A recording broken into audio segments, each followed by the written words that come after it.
You know, you really have to ask yourself at this point, what's worse? What's worse, Biden's America, Biden's economy, or Bidenomics, as he so stupidly likes to call it, or Biden's foreign policy? You really got to ask yourself that, because once again, we have the threat of nuclear annihilation hanging over all of our heads. Yes, that's right, ladies and gentlemen. World War III is once again trending all over X, and we have the threat of a war with a nuclear superpower hanging over our heads. We're here once again. What is this? What is this? I've talked. It seems like I've talked about this so much that it's kind of like, at this point. Think about that. Think about how insane that is. We've reached the point where we've talked about the threat of the entire Earth being blown to smithereens in a nuclear fire, that it's kind of just become normal now. Like, this is just what we talk about. Like, oh, yeah, it's probably going to happen eventually. We're all just going to get blown to smithereens, We'll all be obliterated in a nuclear fire that will just destroy the entire Earth. It'll be great. It'll be great. That this is what we talk about now in Biden's America, under Biden's foreign policy, and it's because Ukraine decided, under Biden's orders, by the way, Ukraine decided that they were going to strike inside of Russia using U.S. long-range missile systems. Yes, that's right. Biden has supplied Ukraine with U.S.-made long-range missile systems. He then ordered them, go right ahead. Feel free to go ahead and strike inside of Russia. And lo and behold, they did it. I'm wondering why we thought that they weren't going to.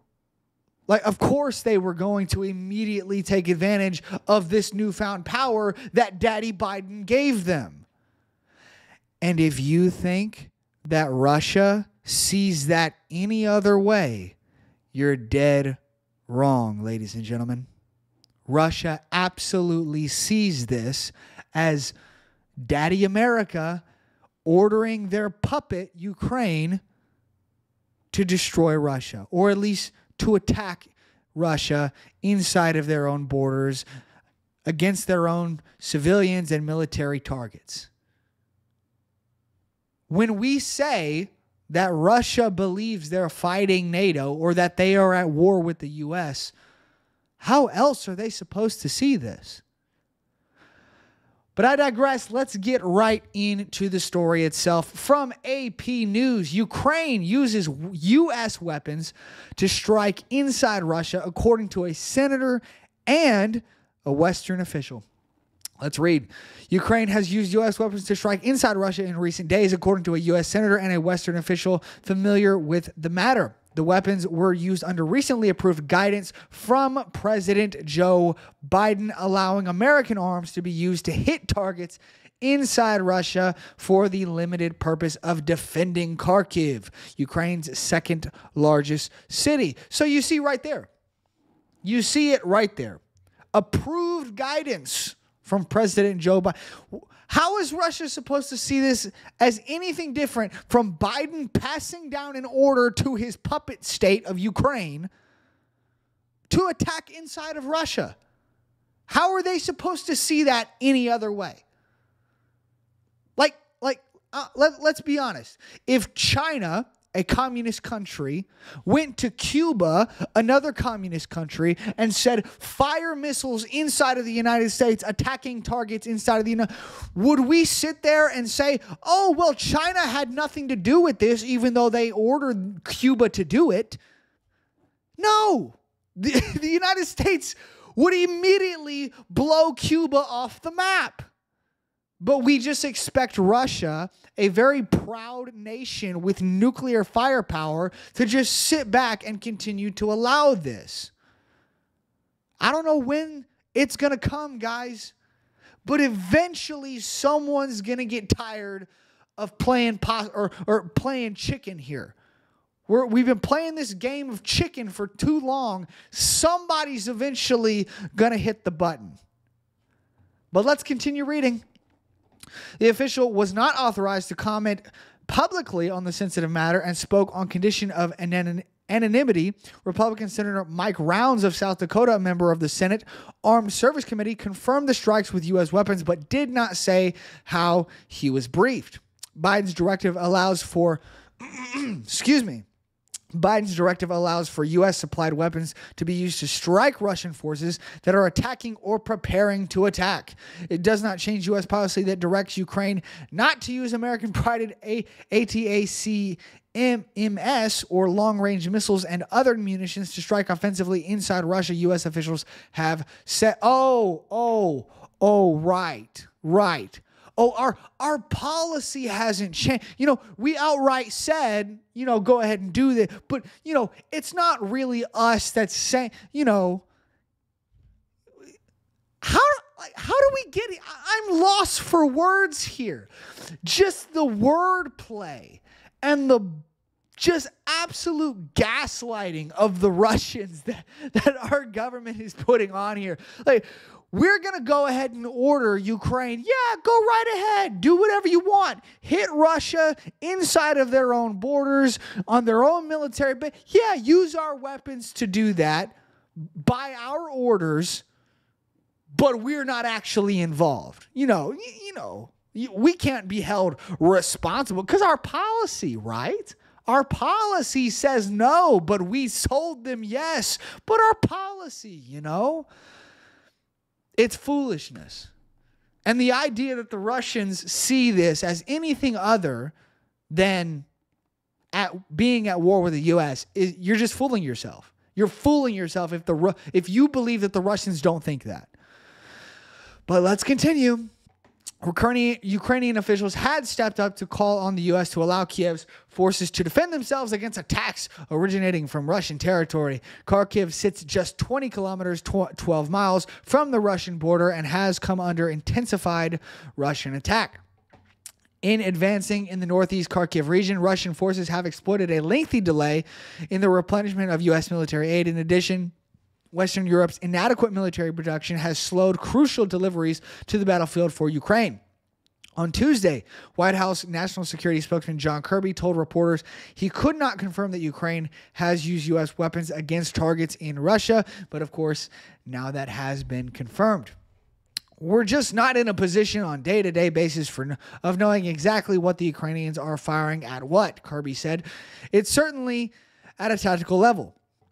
Germany announced soon after the White House altered its policy that it was also authorizing Ukraine to hit some targets on Russian soil with the long-range weapons they are supplying to Kiev. Russian President Vladimir Putin warned Germany on Wednesday that the use of its weapons by Ukraine to strike inside Russia would mark a dangerous step. And he said Moscow could, in turn, provide long-range arms to others to strike Western targets. There you have it, ladies and gentlemen.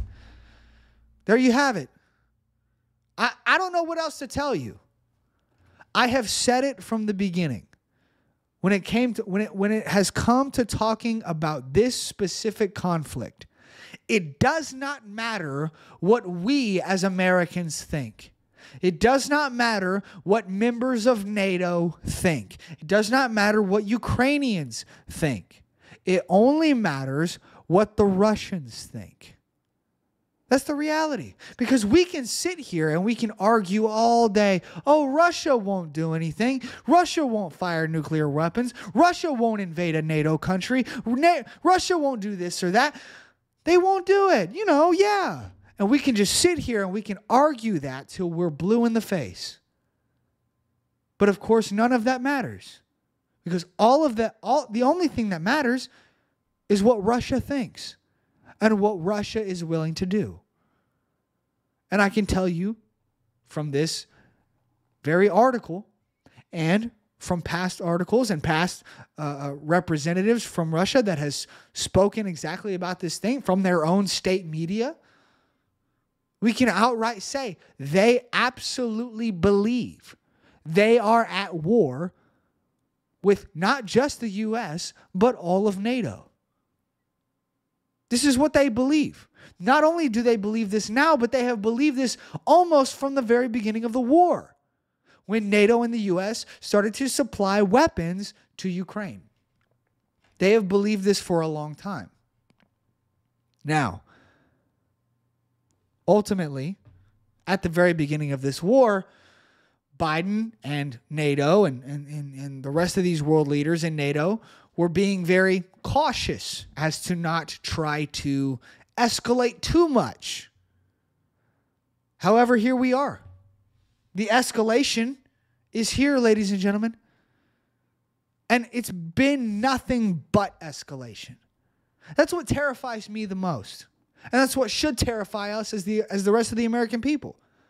Now, don't get me wrong, I'm not trying to fearmonger you here, but the reality is that there's no off-ramp here. Where's it at? Where is the off-ramp, ladies and gentlemen? For the rest of this year and into January of 2025, until Biden steps out of office, if he steps out of office, we got an election in November to try and figure that out. But until then, until we are able to get Biden out of office and get somebody in office who is willing to actually come to the negotiating table, because no one's willing to do that in either the U.S. or NATO right now, until we can get somebody who is willing to come to the table and talk and negotiate and come up with a way to end this war without nuclear annihilation, this is the continuous threat we will be facing. And like I said before, where is the off-ramp? Where's it at? We've just done nothing but escalate and escalate and escalate. Where's it at, ladies and gentlemen? I don't see it. Now, please, I would love to be wrong. Tell me down in the comments if you think that I'm wrong. If you can see a clear off-ramp, go ahead and tell me. But I'm not seeing it. I'm just not. Now, what can you do? Well, the reality is that you as a regular American citizen, I as a regular American citizen, the best that I can do is sit here and scream at this camera. That's really it. You know, in terms of trying to help the country as a whole, it's really all I can do. Speak out. Try to get the word out. And you can do the same thing. But trying to protect your family, ladies and gentlemen, we could be minutes away from nukes flying. I mean, do you seriously think that Russia wouldn't do it? We all know that Russia isn't going to be able to withstand a conventional war against NATO. They don't have the manpower. They don't have the weaponry. All of these nations in NATO come together. There's no way Russia's standing up against that.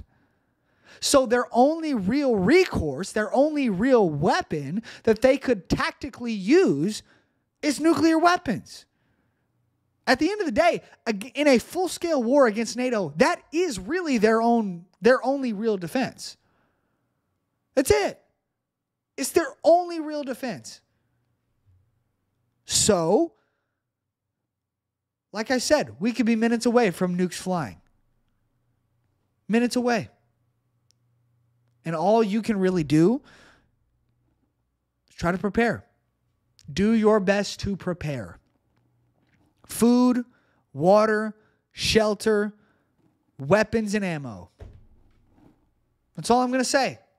I'm not trying to scare you. I'm not trying to fearmonger. I'm trying to help you survive in Biden's foreign policy, because that's the point that we've reached in this country. I mean, my goodness, like I said, we're minutes away from nukes flying here, and we got people that are still so adamant about, oh, I'm going to vote for Biden. It's foolishness. Absolute foolishness.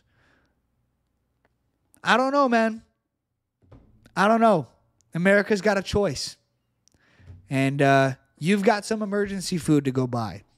I recommend you do it now. Before inflation keeps destroying our grocery prices. All right, I'm going to leave it there. I'll have another video coming for you probably next week if we're still alive by then. Gosh, that's a terrible joke. Oh, my goodness.